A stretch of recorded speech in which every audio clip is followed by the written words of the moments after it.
Hello YouTube, CivilianSnowman here, and today I'm going to review Zombieland, the new movie starring Jesse Eisenberg and Woody Harrelson. The plot follows two survivors of a zombie apocalypse called Columbus, played by Jesse Eisenberg, and Tallahassee, played by Woody Harrelson, who have named themselves after the places to which they're travelling, which I think is a really nice touch, as they do that to avoid becoming emotionally attached to each other.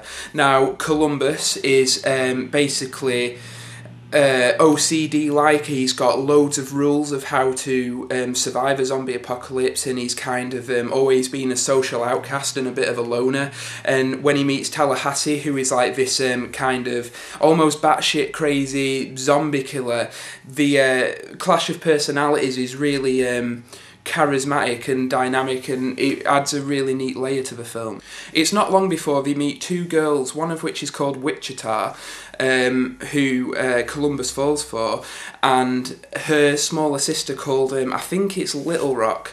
And basically these girls try to get one over on the guys all the time, like steal the truck, steal the ammo, all that stuff. So it just goes to show that you really can't trust anyone in this situation. Zombieland is a really successful horror comedy, as it contains really well done and faithful homages to the zombie horror subgenre, and while it also maintains its kind of detached satire of the genre, but it's really well done. I have to say that I thought the credit sequence, which I won't give too much away because you really want to see it for yourself, it's basically a slow motion showcase of different events.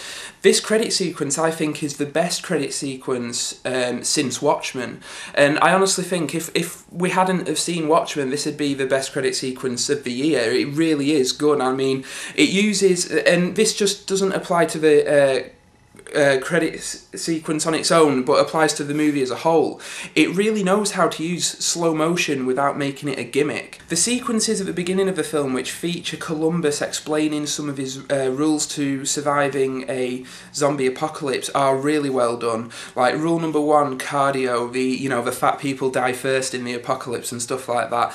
I thought those sequences were really well done, and I don't want to go into his rules because, like I said, I really don't want to spoil it for people. But it's a very kind of stylistic edge on it. It's almost like, imagine if Tarantino directed a zombie movie, and the style of the film, like the freeze frames, the slow motion, the jump cuts and all that stuff, feels very kind of Tarantino-esque, and I got a real kick out of it because I think it really suited the tone of the film that they were going for. Performances all across the board are really good, especially Woody Harrelson and Jesse Eisenberg. Now, Woody Harrelson, when you first meet him as Tallahassee, is somewhat of a cliched character. Like, we've seen this guy many times before in these kind of situations, but once the plot twist is revealed and you look back on Woody Harrelson's character traits, he really does manage to layer the character a lot more than he ought to. Jesse Eisenberg does really well as Columbus, and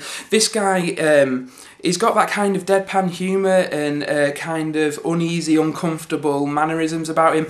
Imagine Michael Cera if he didn't play the same role in every film. This dude's like the new Michael Cera, but he's much more charismatic, and you just get the sense that he's a better actor. I feel like he was playing a character, not just playing himself, So I thought Jesse Eisenberg was really good in this movie. One of the standout moments in this film is a celebrity cameo, who I won't give away who it is, but it could quite easily feel out of place having such a big star in the middle of this kind of low-key zombie movie, but it didn't feel out of place. The way they set it up, the way they built it up, and they were talking about who it's going to be and stuff like that, and then when it's revealed, it doesn't feel out of place. It's brilliant, and it really is flat out hilarious.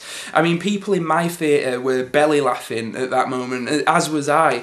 So that was a really well done cameo that it didn't feel like it bogged down the film whatsoever to me. If I had to poke holes in the film, I'd say that at times I kind of wished it took the material a little bit more seriously.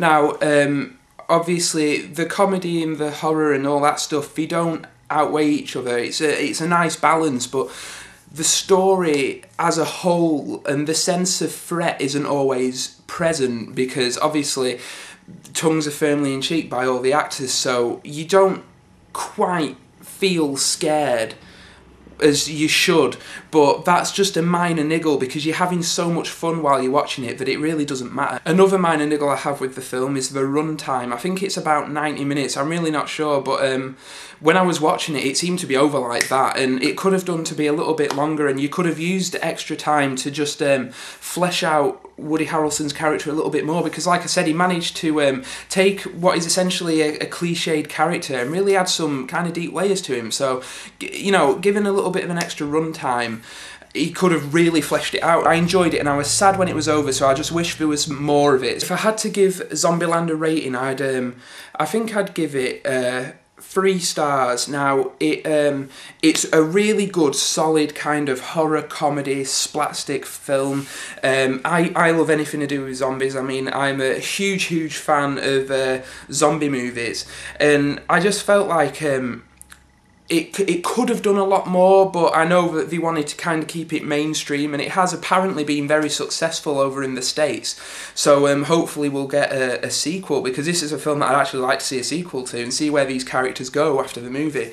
But watching it, I had a lot of fun while I was watching it. I didn't think that it's revolutionised the zombie genre, rather than just, it's kind of like more of a love letter to the zombie genre than anything else.